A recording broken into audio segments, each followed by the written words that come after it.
what's up, everybody? What's up, everybody? This is your boy Frank, COO of Golden Gate Funeral Cremation Services here in Kansas City, Missouri, and I am here with you live with our show, Funeral Boss. Of course, everything that has been going on throughout the world. A lot of things were postponed and shut down and what have you until we got a better understanding about what we are dealing with. So we're back on live and direct. I've finally been comfortable enough to come back, even though the studio has been open for a few weeks now. But I'm comfortable enough to come back now. So we're going to continue to kick our show off each and every Wednesday at 6 o'clock p.m. every Wednesday. That is the normal time for the show. Like I said, we haven't been on for a while, but we are back now, and I'm just so grateful for the opportunity to be able to come back and to be able to come to you live in Radio Land once again. This is the day that the Lord has made. We shall rejoice and be glad in it.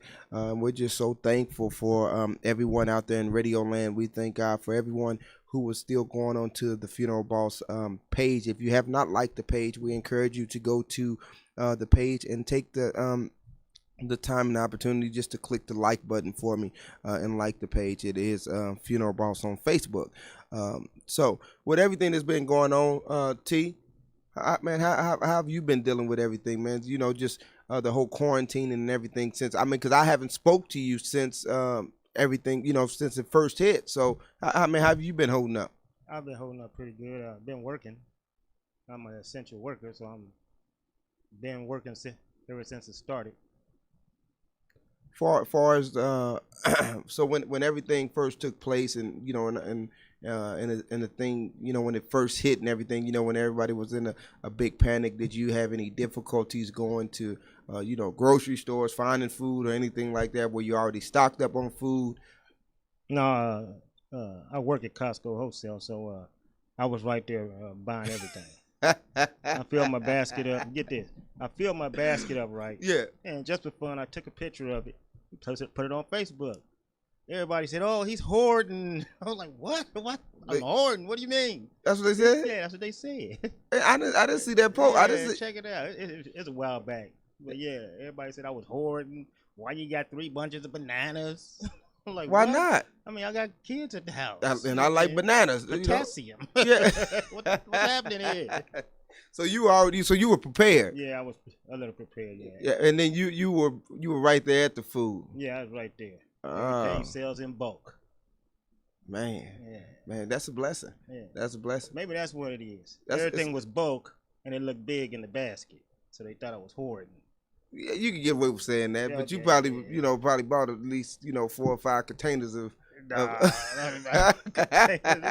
or 5 containers of mayonnaise. Yeah. You just and selling them. Was you upselling some of the stuff or something? I used and ate all of it.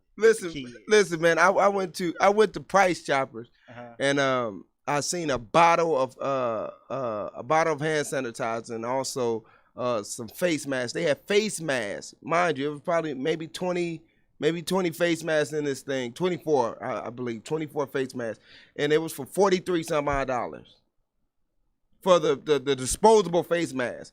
They had them. They had them on sale for $43 Now, that's a lot, man. Yeah, that's gouging. Yeah, that's gouging.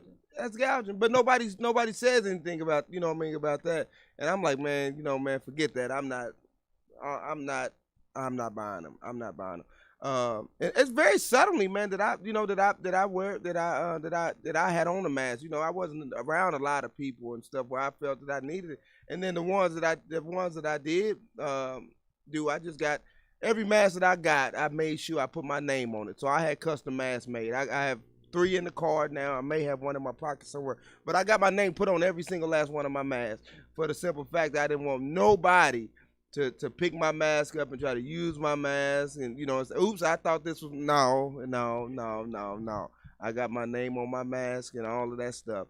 Man, for a minute it took me to build up the courage to actually start taking my clothes, back to the cleaners and stuff, and everything, man. Because man, when something like this hits, I understand that they say, oh well, we dealt with the flu when it hit and stuff like that. A lot of people wasn't born back when this stuff first hit. You know what I mean? Right, So right, right. it's new to a lot of people. Yeah. It's new to a lot of people. Unfortunately, I was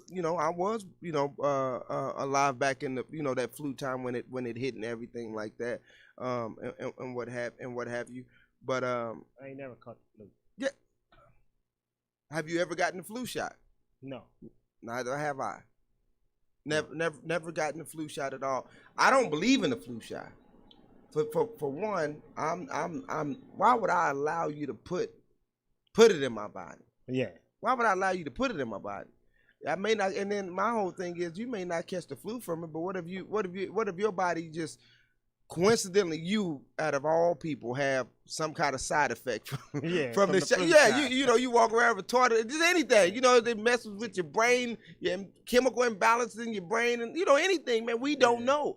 We don't know until we try stuff. So, I don't believe in it. I'm not. They say they had a few trials. Yeah, but they ain't had all the trials. You know what I mean? Man, listen. Everybody in the world ain't been tested. No. Man, did you see what your president said? Your president at the rally in Tulsa? Tell me what their president said. He said something, and I'm quoting. He said something. He made a joke. He was doing a speech, and he was like, he said, we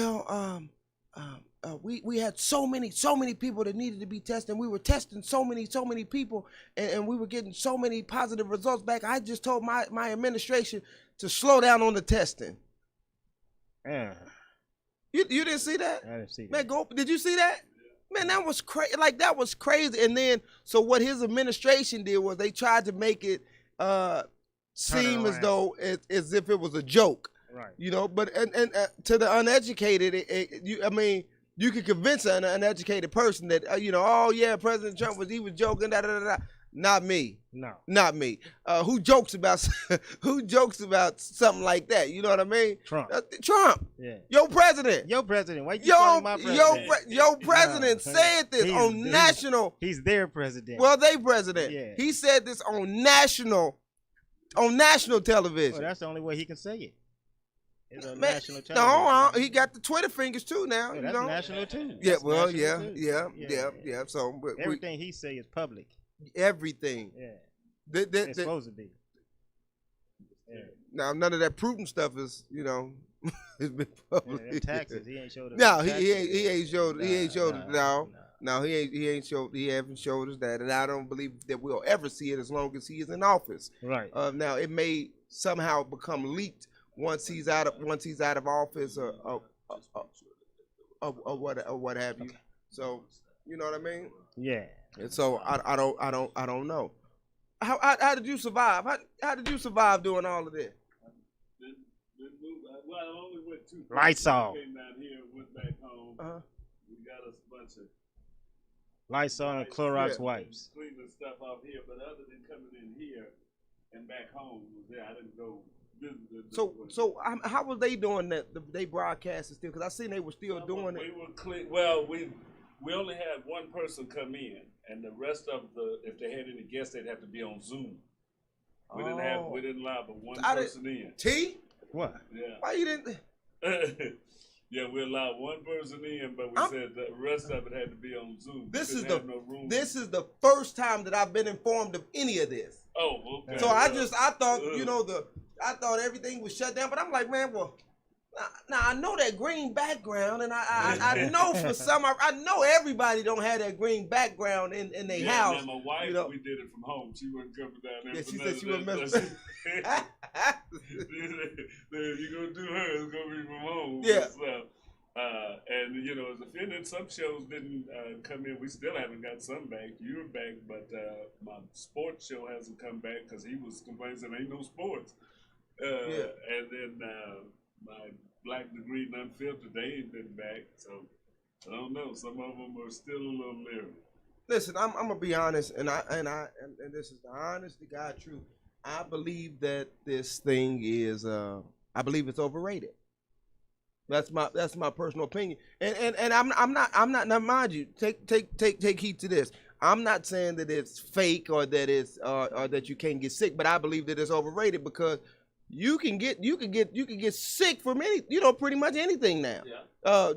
You know, it's they saying it's like having the flu. Yeah. So what's the difference? Why are we taking so much precaution now when we can still go out here? He sneeze, he cough or whatever, touch something, we touch or whatever the case may be. Right. We contract it, that way, and we Just still like you get can sick. catch the flu. Yeah. Right. So I mean, what is the big deal now? Is it because? Well, check this out. Check this out. It was. Ventilators. You know, the way they had to treat them, they had to treat them with a ventilator. They didn't have enough ventilators. So That's because they chose. Now here's the thing. The people that wasn't on the ventilator, the people who haven't been put on the ventilator, it seems like they're surviving more than the people that's on the ventilator. We've buried more people on the ventilator than people who have not been on the ventilator. I hear you, but I'm just saying, I don't know. When you got the hospital full, it's overflowing, there's something different happening. It ain't like a regular flu. Now when you ask the nurses to bring the hospital ships in and stuff, that's a little more than the regular flu. Well, so when the flu, when the AIDS and and all of that stuff, and even when that what was it? When that stuff first hit here, when it first hit, it was I believe it was Jesus, I was just talking about this, man. Don't quote me. I don't know for sure, but I know it was St. Louis, Missouri. They did a study. It was St. Louis, Missouri, and it's another state. They always have carnivals and like parades or whatever. No, it's New Jersey. Somewhere we'll say New Jersey. We'll say New Jersey. I don't know the other city right now, but they did a study when the flu virus first broke out in the United States back in 1819 or something like that. So when it first broke out, they did a study on what they were trying to do now up until this point, like with the whole shutting the cities down and quarantining and everything. So St. Louis, Missouri took it serious, and the governor, they shut everything down. It was zero movement. No, it was, everything was monitored. They did, they shut it down pretty much like how they did New York. The study shows that the bar was down here versus New Jersey. They continued to parade and do all that stuff because they didn't take it as serious. Their deaths total was up here because it spread it rapidly, throughout the community. They weren't talking about cure, they said they wanted to slow the spread. Yeah.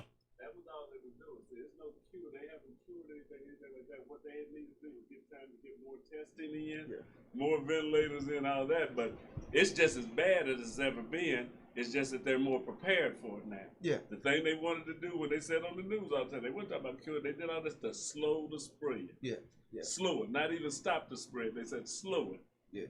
Well, to my understanding, they said it was here before the Super Bowl came. They didn't want to alarm people and stop people from, pretty much getting all that money from the Super Bowl. And a lot of it was misdiagnosed. Yeah. If you didn't know it, if you was a doctor and didn't know it was here or didn't know about it in the first place, you might have said they died of pneumonia. They had some bad complications. Listen. Yeah.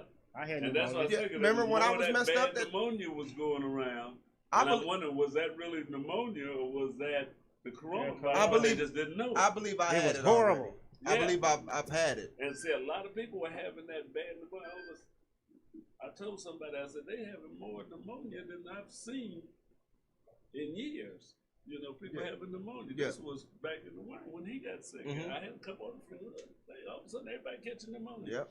I think it was coronavirus then, but they really didn't know how to label it. Yeah. Because they had some people that had died earlier that they went back and checked and said they were coronavirus victims because it was around. Yeah. Well, they gave me antibiotics to get rid of my pneumonia. So it had to be pneumonia because the antibiotics that they gave me ain't curing corona. No, that's true. Okay. But you might have just got well anyway. See, some people get it corona. Horrible. It was horrible. Yeah. I couldn't lay flat. I had to sit up to sleep. And just think that's what they say they have to do now. So to prevent some of those people now with cough, they said they lay them on their side or sit them up as opposed to laying back like they were doing.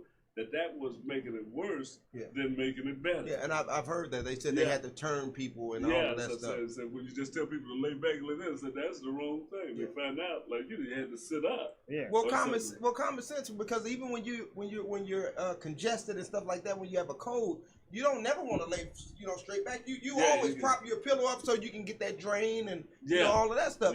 So you can open up your your airflow and everything like that. But I strongly believe I believe that there's a second wave coming of this thing. Got out of the first one. Yeah, but this second wave is gonna hit us hard. And it's gonna hit us. It's gonna be dangerous, man. It's gonna be dangerous. And my thing is, this is gonna be something. We're still out here killing each other. We're still out here doing all of this nonsense, and we're still in a state of emergency. We're still in a state of emergency, man. Now that we had last year, and that's ridiculous. Numbers up higher than it was last year. We've been on lockdown. That's ridiculous, man. The bullets should be in quarantine. Yeah, the guns should be in quarantine. It's ridiculous, man. I'm gonna leave y'all with it to finish out. All right, my brother. Take care. All right. So T, man, it's crazy, man. It's crazy, man, and I don't understand, man. Like what do you think could be done, man? Like I'm jumping to the homicide thing right now, because I spoke on it. What do you think? What could be done? Like what could be done to even slow this thing down? I have no idea.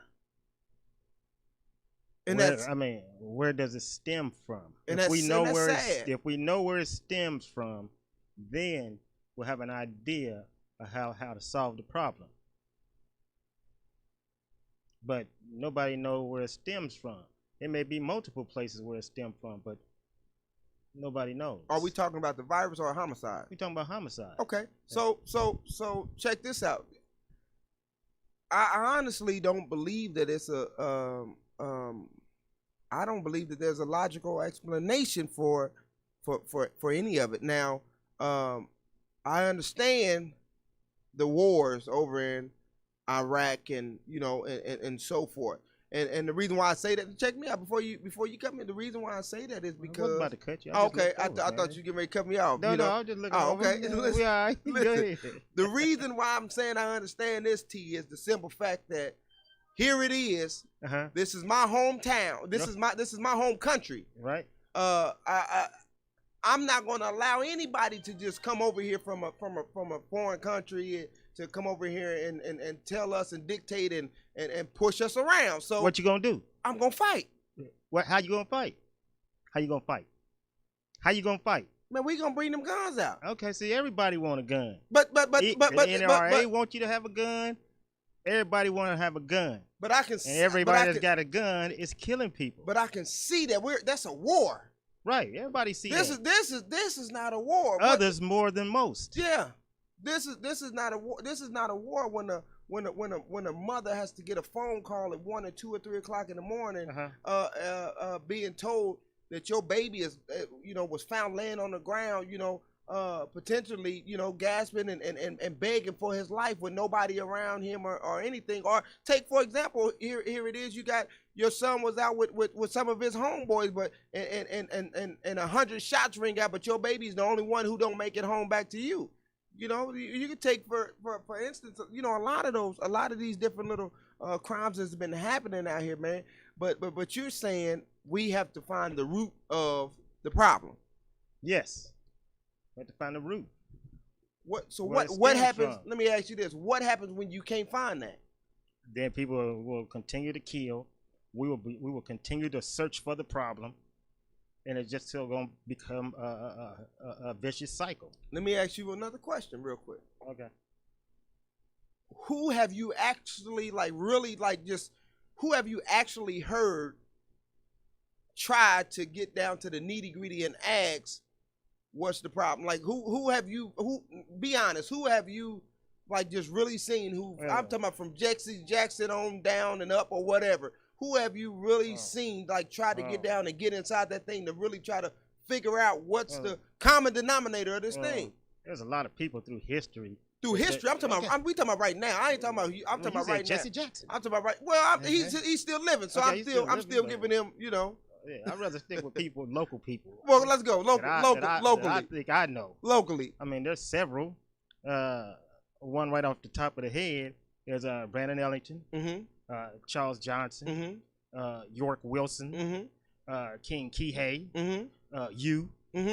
There's a lot of people. George Walker with this radio station. Yeah. There's a lot of people. That's not a lot. Okay, that's more than a handful of people. But that's sad. We all should be on the same. We all should be on the same agenda. Page. Yeah. But let's just say those few people touch over 100 people, and it spreads. Like the coronavirus. Man, why you? I'm not talking about the coronavirus, bro. What's happening? All right, well, okay, we won't use that. Okay. So let's say, okay, so it spreads like a wildfire. Spreads like a wildfire. Yeah. And we got Teresa. She's on the ground helping out and doing things. Teresa. I can't remember her last name, but everybody knows her. It's Teresa. It's a lot of Teresa, so I don't know. I know Teresa. Yeah. Okay. So who else? There's Mama E. Mama E. You got to get Mama E. You got to get Mama E in there. Number one, she in there. But there's a lot of people. Yeah. Yeah. Mom on the mission. She's out there. Monique, she out there. Monique. Everybody's out there. Corey's Network Everybody out there. Michelle and Robert. The young lady that runs Margaret's Place. I've never met her. I don't believe. Yeah, Margaret's Place. I can't remember what street it's on, but it's like a rec center for senior citizens. But she hasn't been able to do anything because of this whole Corona thing. Yeah. Well, and she is a nonprofit, so if those of you want to donate and help her out, help her out. Tony Caldwell. We can't forget Tony Caldwell. We can't forget him. There. We cannot forget him. He's been out there, man. Even throughout the little whole march thing down on the plaza and everything, he had to be rushed to the hospital. You know, when we were down there, he had to be rushed to the hospital and everything. He had he passed out over a heat stroke or tragic. Something. He got to stay out that heat, Tony. Yeah. But he's out there on the front line. I'm gonna tell you somebody else too that he don't get a lot of recognition, but he's coming up. My good friend, Pastor Timothy Hayes. Timothy Hayes. That's my boy. That's my boy too. I can't, not give him. He's out there, but the thing is, man, we got to get everybody on the same page with us, T. It's a struggle out here, bro. You know, we can't do it alone. No, man, no. Every name that we just named, we can't do it alone. Right. Period. And there's more names that we haven't mentioned. And if we didn't mention you, please charge it to our head and not our heart. We just can't remember everybody, but we do know that that it's a lot of good people out here who are trying to do stuff in the community. I want to make this announcement real quick, T. I'm coming right back to us, though. This One Love thing that Councilman Brandon Ellington has going on. It's going to be June 28th at Brush Creek Community Center and July 19th at Spring Valley Park and August the 23rd at the Concourse. And it's artists, rappers, singers, poets, and speakers, and it's sponsored by No More Excuses Coalition Community Engagement Series. And it's going to be held this Sunday at 10 o'clock a.m. through 7 o'clock p.m. And it's hosted by City Councilman Brandon Ellington. You can go, he has several pages. You can go to Brandon Ellington on Facebook, or you can go to Elect Brandon Ellington, or you can go to Charles Johnson, my brother's keeper's page. You can go to Mama E's page, which is Roach Ellington on Facebook, to find this information, or you can even find it on my page. I'm getting ready to share it once again on my page. There, it's done. It's shared again, so you all can go on my page and see this thing. Kansas City, we have to get involved. We have to get involved in more than one way. We have to get involved in more than one way. Dude, yeah, man, we got to get on Tony, man. We got to get on Tony about that, man. It brought back that. It just flashed back to me that he actually passed out, man. You got people out here, man, that's really knee deep in this thing, man. That's really trying to see change and make change, man. And and risking their lives, man. You know what I mean? Risking their lives every single day, man. And I'm not saying in the sense of, you know, being shot at or any kind of violence, but like health wise and stuff like that. You know, a lot of people. I mean, he looks good for his age, but he's really Bishop Tony Caldwell. He's really up there in age. You know, he's really up there. He's not a young man. You know what I mean? He's not a young man. He's really up there in age, and you know, and we just don't know. You know, the health complications and stuff that people go through or whatever like that. You know, just you may be going through, you know, you may be having pain right now, but you're not. I mean, we don't. Us as black people, man, we've been taught to be so strong and everything like that. So we try not to go around and mope and groan and, you know what I mean, and complain. You know what I mean? Yeah. We try not to mope and groan and complain. So we got another thing here. Tomorrow at the Justice Center, 12 o'clock noon, they'll be giving out food. 2908 Indiana. That is the Justice Center with Bishop Tony Caldwell, and the 24-hour Faith Training Center with Pastor Timothy Hayes is also in that same building too as well. They're doing an excellent thing in the community. Please tell a neighbor, tell a friend that it's going down tomorrow at 12 o'clock noon at 2908 Indiana, right here in Kansas City, Missouri. Bishop Tony Caldwell and Pastor Timothy Hayes, they are giving out food to the community as they do each and every Thursday. I don't believe that they missed a beat. Through rain, sleet, and snow, they have been out there tirelessly and how you say it? Effortlessly. giving out food in the community. So please tell a neighbor, tell a friend that it's going down tomorrow, 12 o'clock noon, 2908 Indiana, right here in the heart of Kansas City, Missouri. Dude, that's what I want to talk about too, T.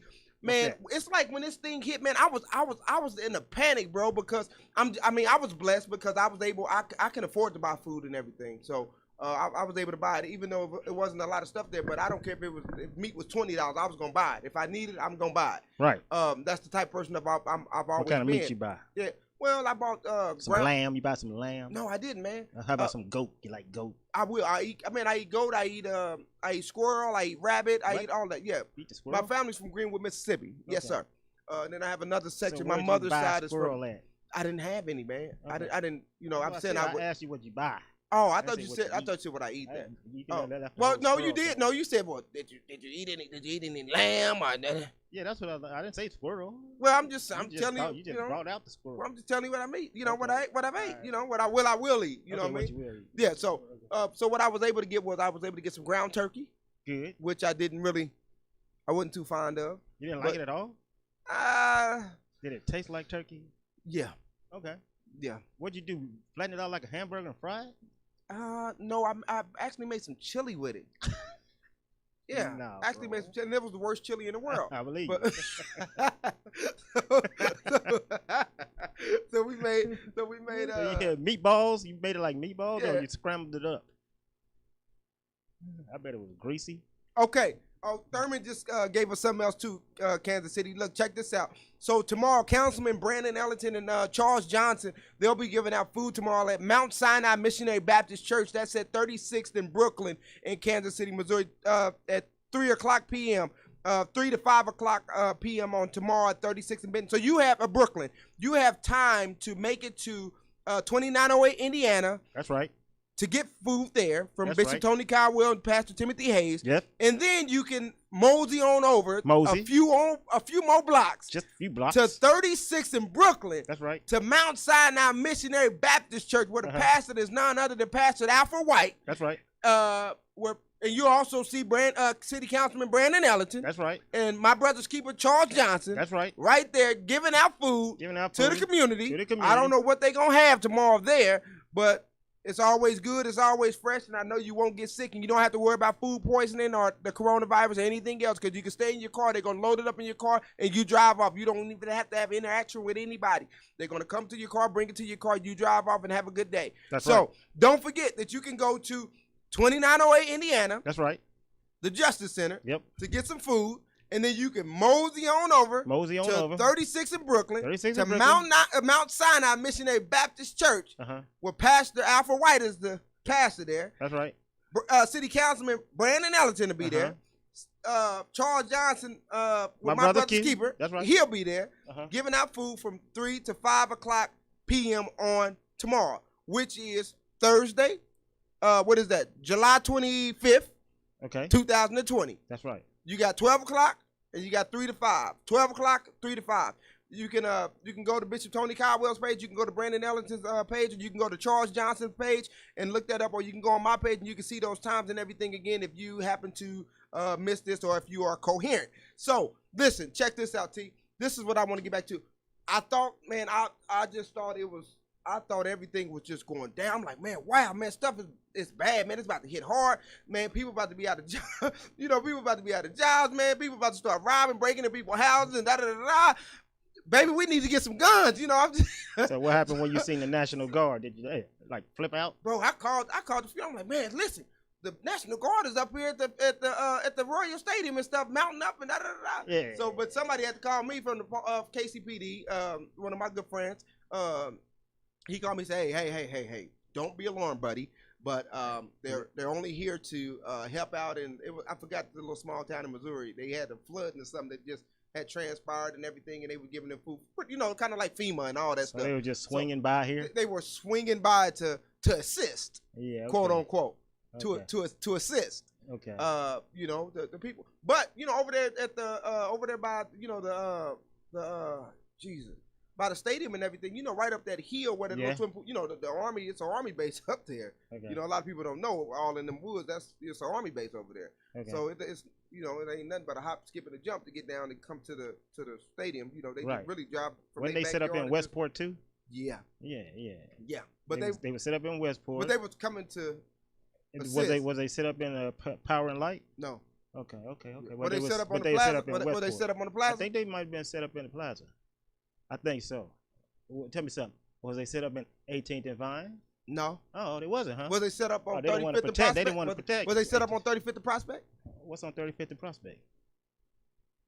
Your people. Oh, okay. Us. Okay, yeah. Troy Roberts. Hunk. That's right. Hunk.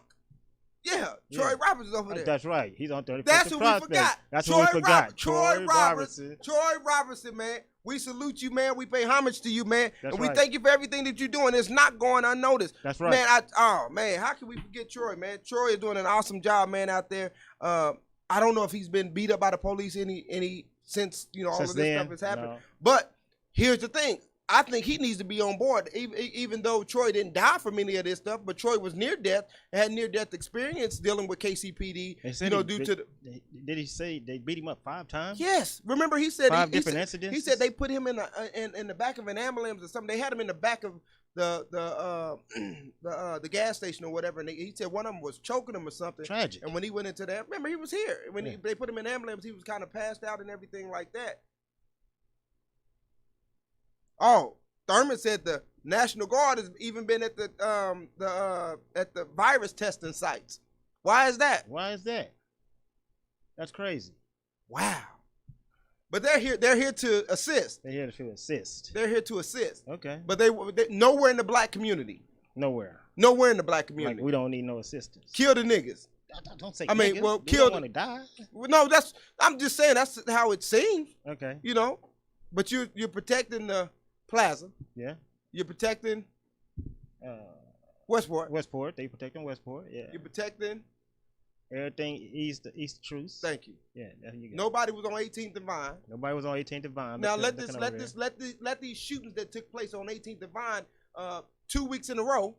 2 weeks in a row. 2 weeks in a row. They didn't even get the bullet holes out of the building before this young man and these other individuals just got shot this past week. Tragic. They still had the bullet holes in the in the windows and stuff down there. So, but let this have happened down to on the plaza.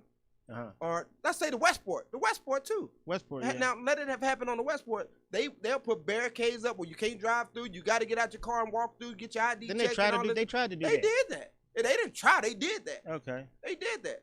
But I think that was something that the neighborhood association. But here's the thing. What makes the plaza? What makes the Westport? What makes the Power and Light? What makes that so different from 18th Divine and all of our historical sites and all? What makes it so different? Is it only because darker people live in this area? I mean, what makes it so different? Like I've yet to understand and come up with the conclusion. What makes a difference? Can you answer that? Well, yeah, I can answer it. Can you help me? It's money and the color of the skin. That's what I believe.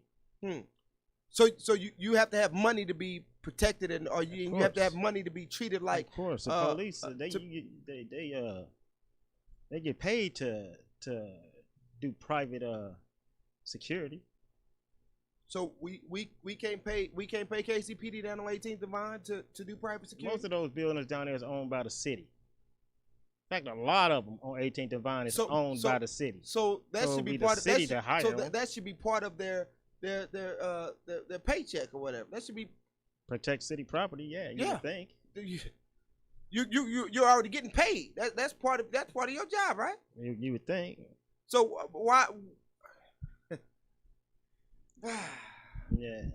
Let's see. We got some people on here. I think ain't Melissa trying to get $7 million for 18th Divine? I don't know. Yeah, I think she is. And she's trying to get the police down there to protect it or something like that. Okay, somebody said on here, Tamara said, they won't tolerate it. We need to be the same with our own areas. It's not. I think we're on a very basic level. We're on a very basic level. I think so, but it's way more tragic than that. We can stand up and patrol these areas certain days ourselves. When real men stand together, things happen. Okay, that's what my cousin Timmy Lee said in Texas. But the other two comments came from Tamara. I understand all of that. I understand the whole standing up and everything, but man, we can only stand up for so long. You know, we can stand up for so long, but when you don't have the support, we've been standing up for each generation. And what's every changing? Generation we standing up. Nothing changes. Some things change, but then they end up killing it, the leaders. Let me. Thank you. Yeah. Thank you. But here's the thing. That's what. Man, I am not blind or naive to the fact of a lot of stuff. Here it is. Everybody, Malcolm X. That's right. Martin Luther King. That's right. Gandhi. That's right. All of these people who have stood up and spoke out, and there was for blacks and all these other stuff that had a voice. All of them. They can't breathe no more. They can't breathe no more. They got rid of them. They got rid of them. Black Panthers. They silenced them. Black Panthers are gone. How is Farrakhan still able to do all of this and talk all of this stuff and you still able to? People. Man, come on, man. Who? The government? Who? He got his people. Man. Yeah. Okay. Yeah. Okay. That's another story for another day. So you mean to tell me that? Well, you said that's another story. I'm just saying. So no, listen. No, I'm just asking you this. So you mean to tell me they killed John F. Kennedy, but they can't get to him? Oh, okay. Yeah, they killed John F. Kennedy. He was the president. Yeah, he was the president. He wasn't the senator. He wasn't the governor. He wasn't the mayor. He was the president. Yeah. The most protected individual in the world. Yeah. So was Abraham Lincoln. He was the president. Shot him. And he got killed. So what makes him exempt? Yeah, they need to do something about these gun laws. So all of the standing up in the world is not bringing the change. But I'm gonna tell you this right here, bro. This is what's what I think. I strongly believe that that police officer that killed George Floyd made he did it at the. I mean, I'm not gonna say it's a right or a wrong time for somebody to die, but it was the wrong. It was finally recognized. He did it at the wrong time. For one, and this is me just being 1,000% honest. Okay, go ahead. I only believe that it's got so much publicity because it's around election time. All of these prosecutors and everybody else, it's re-election time. Everybody's trying to get back in office. Right. I believe that's the only reason why it exploded the way that it has. Because what's that other boy name that was in the car with his children, and that police officer shot and killed him? He was a school teacher. The black guy with the dreads. He was in the car with his children and his wife, and they shot and killed him. Didn't have a firearm or anything. Right. And it didn't get I mean, they talked about it for a minute, and then eventually, it died down and everything like that. Is George Floyd's murder the only murder that happened without a gun? No. So no. I could give you one right here in Kansas City, Cameron Lamb. And the one guy they choked out for selling CDs or something. Yeah, the big guy down in Louisiana or something like that. Can you pull it up? What's his name? I can't remember. Gray. Was it Gray? I think so.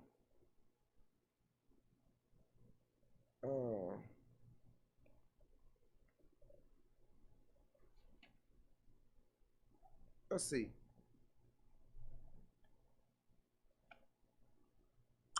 I don't know. What made George Floyd's murder so horrific is it caught the attention of everybody because the knee was on his neck for 8 minutes and 46 seconds. He kept yelling, "He can't breathe," over and over and over. The difference. And the kicker, this is what got everybody when he called out for his mother. When that happened, it just everybody felt that. And she's dead. And she's gone. So when that happened, that's when everybody realized that there is brutality amongst cops toward black men. When they seen that, I mean, they've seen the shootings, they seen them kill Philantro Castile, they seen them kill everybody. You just said the same instant this police officer choking this man, he cried out too. What makes this death so different than the rest of them? The only thing I can think of is he's the only one who called out for his mother, and it was on tape, and thousands of people heard it. The man on the got choked out, and he was recorded. They threw his dead, lifeless body inside of the back of a paddy wagon. Did he call out for his mother? I don't know who he called out for. He called out for somebody, probably. It wasn't nobody. I don't know. George, as far as I know, him calling out for his mama. I think that's what touched everybody. So everybody was outraged about what the police was doing on his neck for 8 minutes and 46 seconds with his hand in his pocket and his guards surrounding him, making sure nobody touched Floyd or seeing what was happening, things like that. So everybody was outraged by that, but they was touched when he called out for his mother. What makes his mother, by all means, I'm not being a butthole or anything. Okay, what makes him calling out for his mother any different? I'm different. I'm saying this is what happened. Yeah. People heard him call out for his mother. They, as far as I know, and I watched plenty of those videos where police have killed black men. Even the one where the dude was chasing the guy with the taser and shot him in the back a few times. But George Floyd is the only one who called out for his mother. The only one, as far as I know. Now, hearing that would touch anybody. His mother's not here anymore. So he either felt his mother there or something. The spirit or something. So seeing what the police officer was doing, and he was yelling, "He can't breathe," over and over and over. Everybody else was listening, but the officers. Yeah. They wasn't listening. They was following what they call protocol, which means we need police reform throughout America, everywhere. So that's what happened. Yeah. Black people already knew we was getting killed. White people started to learn and started to see now. No, white people they knew. They knew, but look at how much they came out now. Yeah. They came out in droves, and now that's in support of Black Lives Matter and what happened. And that's what have big businesses jumping on board now. Netflix has got a whole series of Black Lives Matter movies. Yeah, that's what every big business is jumping on board, getting hundreds of thousands of dollars, giving millions of dollars. Where's the money going? Is it going to back to the white people? But it should be going to either the NAACP to help support black people. It should be going to the United Negro College Fund to help scholarships. It should be going to education. I say bring it to low poverty areas in different organizations in low cities. poverty Bring it to Kansas, Kansas City and put it back to the Kansas City, Missouri school district so we can open up our schools back up or build new schools like they're doing out there in Blue Springs and stuff like that. That's what I say. Bring money into let us build up Prospect and in our areas and stuff like that. Right. Because the thing is, man, I believe, man, all of this. I believe if they bring all that money here to our school system has got to be better than what they are now. Yeah. They shut down ACE. Remember ACE? What? You don't remember ACE? Yeah, I remember the school. They shut it down? Well, it's not ACE no more, is it? It's Southeast. Right? Wasn't it ACE? Well, it was always African Southeast. They moved it to okay, it was Southeast, but they moved it to ACE. Yeah, right? They changed the name. It's not what it used to be. So yeah, if you want to send money to support the education system in Kansas City, it's got to be changed. What they teaching has to be changed. They need to teach. Give it to the Black Caucus. They need to teach Black history more than what they've been doing. Well, they took it out. Man, we read about Thurgood Marshall and we read about. Yeah, why would they do that? We were taught about a lot of Black history. Why would they take out Black history in school? Guess what Black history? The only teaching of Black history. Martin Luther King and Rosa Parks. That's it. Okay. That's the only thing these kids know now. Martin Luther King and Rosa Parks, and they don't even know. Yeah, they don't even know nothing about Martin Luther King for real. Black history started with slavery. But thank God there are teachers in our system that know better, and they teach our kids that Black history goes further than slavery. But they're getting punished for even doing that. They're getting punished for doing that. Now, let me ask you this. Now, this is a serious question that I want to ask you. What do you feel honestly I want to hear from your heart. What do you feel about defunding KCPD? Do you think that's a wise move? Well, now when you say defunding, you mean take all of their money? Well, that's what they've been protesting. Defund the police department. That's outrageous. Yeah. I mean, to get rid of law enforcement would leave everything in chaos. There is people out there stealing and killing, so they have to be controlled. So I don't say defund them, but if they get millions and millions and millions of dollars, take some of that and give it to organizations that help out the community, that police the communities. They don't need all of that money. Where's it all going? Most of it's going from tickets and things like that. Use some of that money to help out nonprofits that's helping better the communities and things like that. Yeah. That's helping abused and battered women.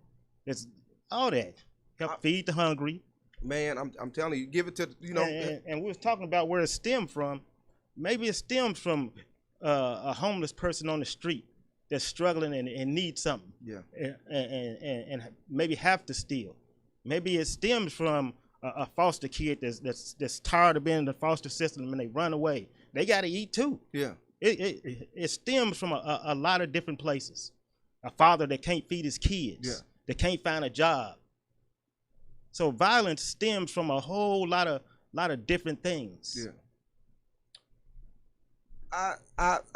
I'm with you. I'm with you wholeheartedly. I totally agree with you. I thought we don't agree on a lot of stuff. So I thought we. Man, you don't agree on a lot of stuff like what? Tell me something. Tell me something we don't agree on. Some stuff, just like the last conversation that led up before this one. I'm still like I hear what you're saying, but But check this out. I agree with you on this. Okay. And the reason being is because and I'm just speaking realistically here. I'm a police officer. You defund me and you not paying me, I will not be hurrying up to your house when you call. No, somebody broke in my house, and I just had this and that. I need a police report. I'm not gonna be in a rush. Right, that's what I just said. Yeah, I know. I'm with you. I'm not. Yeah. And that's a scary thing. But if they getting $20 million a year, $5 million can go to something else, and that's not gonna hurt. You still need to come on time. Yeah, but here's this. That's what I was getting ready to say. What happened to Officer Friendly? Remember Officer Friendly? That was all in the schools. Every neighborhood had one. That was all in the schools. Yeah. They talked about officer friendly, used to come into the school and all that. Yeah. Officer friendly don't exist no more. No. As far as I know. No. They don't talk about it no more. No. They talk about what's the dog, McGruff? Yeah. They talk about him. He's ain't fictional. Nothing. Yeah, he ain't nothing. Ain't nobody ever seen him. Dogs don't walk and wear coats. Yeah, you talking about him like talking about Clifford the Big Red Dog. Yeah. You know. But I'm with you on that. Yeah. They playing games. Here it is. They have all this money already to do the stuff, and Right. they still don't do it. They open up a new crime lab up on Troost. It's How probably many- 6 years old. That's still new. It ain't solved nothing. They got a new building across from the liquor store on 27th and Prospect. That's brand new. They ain't done nothing. Yeah. That's brand new. They ain't done They nothing. ain't done nothing. They ain't done nothing. They was ashamed. They had so much money to build that, right? They didn't like the liquor store facing toward them, so they turned the liquor store around Instead of removing it instead of removing out of the black community. Now, had they that did been, not post to say there's a liquor license, a liquor store in the neighborhood, and everybody know that neighborhood associations, we really don't like liquor stores in the neighborhood. But the police department, they left it there. They just turned it around so it wouldn't face the police station. Man, you go to Blue Springs, you have to drive so freaking far to find a liquor store. You don't find a liquor store on every corner. No, I used to live in Blue Springs. Yeah, they come to Kansas City. They can go up on Gomer's on Main. Yeah, you have to come there to get liquor just to go all the way back out there. Yeah, And that's crazy. And then here's another thing. A lot of liquor stores and stuff used to respect Sundays. You know, Sunday wasn't nothing moving back when I was a kid. right. Wasn't nothing moving. And if a liquor store did open, they had certain hours. It was after church hours and all of that stuff that they were open up for a little bit. You know, Well, get then they what you created get. that new law where you can sell liquor on Sundays, right? Yeah, Right.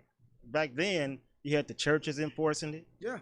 No liquor on Sundays. But now the liquor stores giving them a little money, shut up, and you know what I mean. I don't know what's happening on that. I think maybe politicians. I think maybe churches aren't opposing it as much as they did back then. I don't know, but it passed, and now we're selling liquor on Sundays. Man, and I believe it's terrible. But I want to first and foremost say this: not all white people are bad. Oh no. Not all police officers are bad. No, whether no, you're no. black, white, brown, or whatever That's like right, that. that's right. I have Caucasian friends. Yep. And I love them dearly. You know what I mean? Yes. I love them dearly. And the truth of the matter is, I've had more of my own people dog me out versus the other race. Mm-hmm. I have had more of my own people rob, steal from me, and everything than any. I've never had a white man rob me. I ain't never had a white man rob me either. I ain't never had a white man come to my house and for to come and play cards, or, have a family function and steal, something, leave my house, and That never happened with me. and nothing like that. With any so race. yeah. But I just wanted to say that that everybody's not bad. Yeah, But everybody ain't bad. but I mean, realistically, we know that there are bad people in the world, That's right. We know there are bad people in the world, and we can. and most of them bad people have regular jobs just like everybody else. Thank There's you. bad people that get jobs to be police department, join the police. There's bad people that join the health department. Thank you. There's bad people that drive buses. Thank you. There's bad people everywhere. Yeah. And we just can't weed them out. And most of them bad people take their anger to work with them. Yeah. And they take it out on other people. Yeah. Hence George Floyd. Yeah. Yeah. Yeah. That man, the way that he acted, he act like it was regular. excuse my French, but this is how, no. I'm a preacher. So check this out. Okay. So I believe He said nigga, though. he That's came. a bad word. No, nigga's not a bad word. To me, it is. Well, yeah, but check this out. I believe honestly that he came to work that day Upset. with the intentions to kill Tragic. a black man. Tragic. And the reason being, man, listen, man, you take your knee and you hold it on anything for 3 or 4 minutes. My knee's starting to hurt right now. Right. Imagine you having on somebody's neck, somebody that's moving and all Well, of he that didn't stuff. move. He couldn't move. Yeah, well, I'm saying, just imagine holding it down. 8 minutes, bro. Yeah, yeah. That's a long And time. not only was it the knee, it was the pressure. Yeah. His weight Thank was you. on that dude's neck. That wasn't a normal you know, your normal self. He had some rage in him. Yeah, yeah, rage. In order for that to happen, that man. was the devil. Right that devil. was spiritual wickedness. Yeah, that was the devil right Spiritual wickedness, man. But Ephesians teaches us that though. You know, Ephesians chapter 6, it says, put on the whole armor of God. That's right. So that we may be able to stand against the wiles of the devil. For we wrestle not against flesh and blood, but against principalities, against spiritual wickedness in high places. And it says, wherefore take unto you the whole armor of God, so that you may be able to stand in the evil days, and having done all to stand, having on your loins girt about with truth, and having on the breastplate of righteousness, and your feet show with the preparation of the gospel of peace. That's what the Bible said. Yeah. That ain't what I said. That's what the Bible said. So the Bible's teaching us, man, that we're dealing with spiritual wickedness in high places. Trump. That's right. You know, we racist people sit in high places. Man, I'm telling you, man, on both sides. On both sides. But on that side more than this one. Right. Because we are the number one race that gets discriminated against more than anything. I've actually seen a Hispanic for more than 400 years and a black man, and the police, like, he looks like one of us, and went to the darker person and harassed the brother. Tragic. You know. And I'm seeing this more so regularly. Been going on all this time. The only difference is people got cameras. Yes, and That's and now this was one of the most dangerous things that they could have done. This cell phone thing with these cameras and being able to actually go and where people can see this stuff live stream and all of this other stuff, man. It's gotten people in you want to know in a lot of trouble. You want to know the first video of abuse? What? That I believe? What? Rodney King. That was the first video of abuse. Yeah. And when that happened, they should have known that police brutalize and disrespect black men. Look what they did to Rodney King. Yeah. They almost killed him. They was trying to kill him.